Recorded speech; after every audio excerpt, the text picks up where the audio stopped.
샬롬, 하나님과 동행하는 새벽기도회 달라스 임마누엘 교회 권성철 목사입니다. 오늘도 하나님과 동행하며 풍성함을 누리시는 저와 여러분 되시기를 축복합니다. 오늘 말씀은 에스겔 18장 21절에서 24절까지의 말씀입니다. 그러나 악인이 만일 그가 행한 모든 죄에서 돌이켜 떠나 내 모든 율례를 지키고 정의와 공의를 행하면 반드시 살고 죽지 아니할 것이라. 그 범죄한 것이 하나도 기억함이 되지 아니하리니 그가 행한 공의로 살리라. 주 여호와의 말씀이니라. 내가 어찌 악인이 죽는 것을 조금인들 기뻐하랴. 그가 돌이켜 그 길에서 떠나 사는 것을 어찌 기뻐하지 아니하겠느냐. 만일 의인이 돌이켜 그 공의에서 떠나 범죄하고 악인이 행하는 모든 가증한 일대로 행하면 살겠느냐. 그가 행한 공의로운 일은 하나도 기억함이 되지 아니하리니 그가 범한 허물과 그 지은 죄로 죽으리라. 아멘. 하나님의 말씀입니다. 여러분, 우리가 연약한 인간이기 때문에 잘하는 것이 있습니다. 그것이 무엇이냐면은 바로 탓입니다. 뭔가 일이 잘 안 되고 잘못된 환경이 펼쳐지면은 여러 가지 환경 탓, 또한 정치 탓, 자녀 탓, 아내 탓, 여러 가지 탓으로 돌리면서 그것을 무마하려고 하는 모습들을 종종 우리 자신을 통해서도 볼 수가 있게 되죠. 어떻게 보면 이게 바로 연약한 인간의 모습의 대처법이 아닌가라는 생각을 해보게 됩니다. 오늘 보니까 이러한 연약한 모습이 또한 그대로 또 반영되고 있는 것을 보게 됩니다. 지금 하나님께서는 나라가 망한 것은 모두 뭐 때문이라고 얘기합니까? 바로 너희들의 죄 때문이라고 말씀을 하시거든요. 그리고 오늘 이 말씀을 듣고 있는 유다 백성들은 다 포로들이었죠. 이 유다 백성들은 무기력이 팽배해 있었고 포로살이하는 현실을 자기 죄 때문이라고 인정하기 싫어했습니다. 그래서 그들은 조상들의 죄 때문에 여기까지 끌려와서 포로 생활하고 있다라고 생각을 했죠. 그들에게 유행하는 속담 한 가지가 있었습니다. 2절 말씀을 보면 너희가 이스라엘 땅에 관한 속담에 이르기를 아버지가 신포도를 먹었으므로 그의 아들의 이가 시다고 함은 어찌됨이냐 이렇게 말합니다. 지금 유다 백성들은 아버지가 포도를 먹어서 아들의 이가 시다는 그러한 속담을 즐겨 사용했다고 그러죠. 이 속담이 유행한 이유는 조상들의 죗값을 우리가 받고 있고 고향을 잃고 포로살이하고 있다는 것을 말하고 싶었던 거예요. 그러나 하나님은 이것을 인정하지 않으신다라는 것이죠. 3절과 4절 말씀을 보면 주 여호와의 말씀이니라. 내가 나의 삶을 두고 맹세하노니 너희가 이스라엘 가운데에서 다시는 이 속담을 쓰지 못하게 되리라. 모든 영혼이 다 내게 속한지라. 아버지의 영혼이 내게 속함같이 그의 아들의 영혼도 내게 속하였나니 범죄하는 그 영혼은 죽으리라. 이렇게 말합니다. 조상들의 죄 때문에 포로로 끌려왔다는 말은 반은 맞고 사실 반은 틀린 얘기죠. 조상들이 죄를 지었다는 것은 맞는 말이죠. 그렇지 않습니까? 그러나 조상들의 죄 때문에 이곳으로 끌려왔다는 말은 사실 틀린 말입니다. 왜냐하면 하나님께서는 각자의 영혼은 바로 자신들에게 속하였다라고 말씀하셨기 때문에 그렇죠. 하나님은 영혼의 개별성을 분명하게 말씀하셨습니다.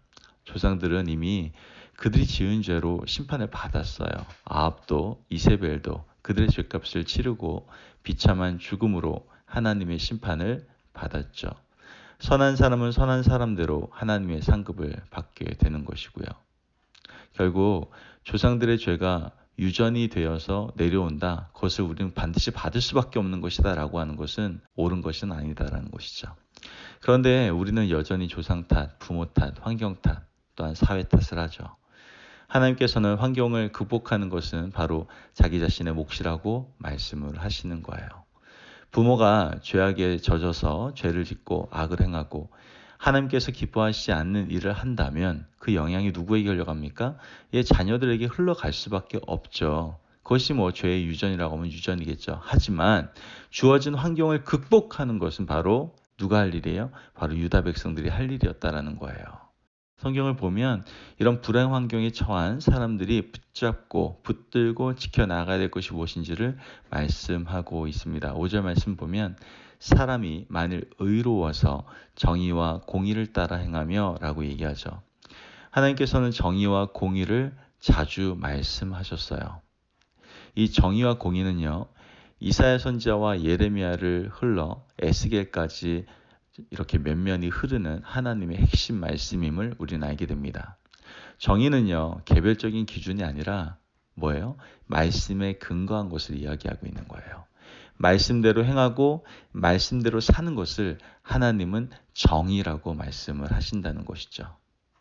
또한 공의는 무엇입니까? 바로 하나님과 사람의 관계임을 우리는 알아야 돼요. 하나님이 사람을 사랑하신 것처럼 우리도 지극한 사랑을 이웃에게 전해야 한다는 것이죠. 즉 위로는 하나님과 정의의 관계가 확립되고 아래로는 백성들 사이에 공의의 관계가 확립되도록 살라는 것이 바로 하나님의 뜻이었다라는 것이죠. 이러한 정의와 공의는 십계명의 정신이기도 하죠. 십계명의 첫 번째 돌파는 하나님과 백성들의 관계를 의미하고 두 번째 돌파는 백성들과 백성들 사이, 사람과 사람 사이의 관계를 이야기하고 있습니다. 예수님께서 십계명을 두 마디로 정의하실 때 뭐라고 얘기하세요? 하나님 사랑, 이웃 사랑이라고 말씀하시지 않습니까? 그러므로 우리가 어떤 부모를 만나든지 어떤 환경이 있든지 내 주변 사람들이 어떤 사람들이든 간에 이것은 별로 우리에게 중요한 문제는 아니다라는 거예요. 중요한 것은 우리의 삶이 정의와 공의의 뿌리를 두고 있는가가 중요하다는 것이죠. 이것이 하나님이 우리를 판단하시는 가장 중요한 근거다라는 거예요. 오늘 하나님의 말씀의 정의가 우리의 삶에 그대로 이루어지기를 저는 간절히 원합니다. 주변 사람들이 어떤 말과 행동을 한다 하더라도 나와 하나님과의 관계가 바로 놓여 있으면요, 우리는 정의로운 인생을 살아갈 수 있습니다. 아멘. 공의도 아주 중요하죠. 하나님의 말씀을 이웃사랑으로 베풀고 나누고 주위를 둘러보는 공의가 하나님이 우리의 삶을 판단하시는 중요한 근거가 되기 때문이죠. 정의와 공의, 이것은 환경과 상관없이 하나님이 나를 보시는 중요한 덕목임을 우리는 기억할 수 있어야 된다는 거예요. 하나님께서는 계속해서 말씀하십니다. 악인이라 하더라도 정의와 공의를 향해서 돌이키기만 하면 살 수 있을 것이다라고 말씀을 하시죠. 21절 말씀 보면 그러나 악인이 만일 그가 행한 모든 죄에서 돌이켜 떠나 내 모든 율례를 지키고 정의와 공의를 행하면 반드시 살고 죽지 아니할 것이라 라고 얘기합니다.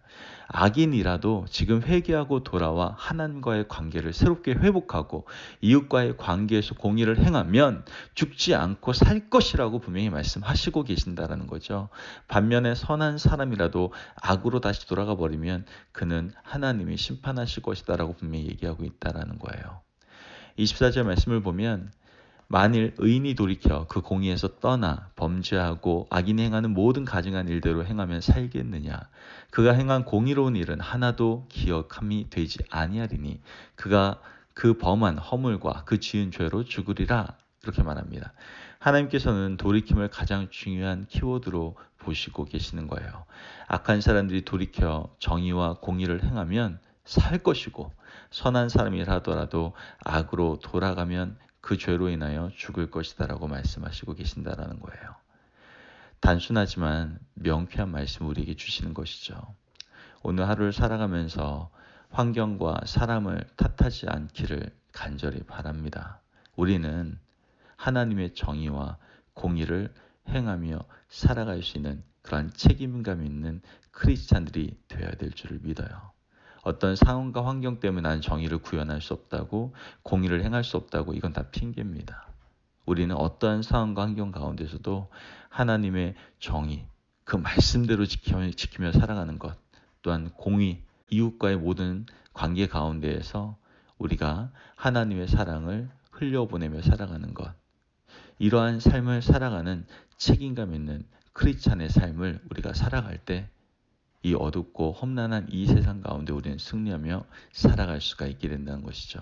여러분, 오늘도 이 하나님의 말씀을 붙들고 책임감 있는 크리스찬으로 살아가시기를 주님의 이름으로 축복합니다. 기도하겠습니다. 사랑이 많으신 하나님 감사합니다. 오늘도 우리의 귀한 말씀을 주셔서 이 말씀을 통해서 내가 책임감 있는 크리스찬으로 살아갈 수 있도록 인도하여 주시니 감사합니다. 하나님, 지금까지 우리가 살아가면서 환경과 또한 상황과 사람 탓하며 살아갈 때가 너무나 많았습니다. 하나님, 이러한 핑계거리를 만드는 크리스찬이 아니라 어떤 상황 가운데서도 하나님의 정의와 공의를 구현해 나갈 수 있는 책임감 있는 크리스찬이 될 수 있도록 주님 도와 주옵소서. 감사함이 예수님의 이름으로 기도합니다. 아멘. 오늘도 하나님과 동행하며 풍성함을 누리시는 저와 여러분 되시기를 축복합니다. 여러분, 오늘 하루를 살아갈 때에도 여러 가지 자꾸만 탓 돌리지 마시고 하나님께서 원하시는 책임감 있는 크리스찬으로서 하나님의 정의와 공의를 실천하며 살아가시기를 축복합니다. 말씀 안에서 승리하십시오.